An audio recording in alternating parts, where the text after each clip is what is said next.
তো আমি কি কি মশলা দিচ্ছি দেখতে থাকেন। সবার আগে দিয়ে দেবো হলুদ আর লবণ স্বাদ মতো, কাঁচা লঙ্কা পেস্ট, পোস্ত বাটা, সর্ষের তেল,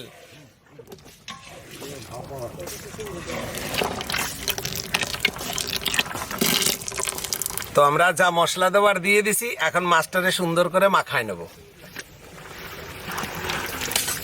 টক দই আছে নাকি? হ্যাঁ, টক দই ভাপা হচ্ছে।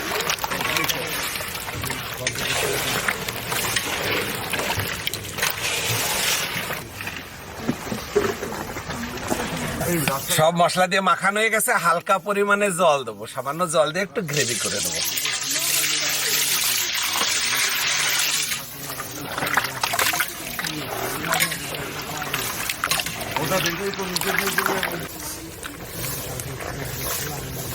তো আসল প্রসেসে চলে আইছি, ইলিশ মাছ ভাপা চাপাই দিছি, ঢেকে সিল করে দেবো।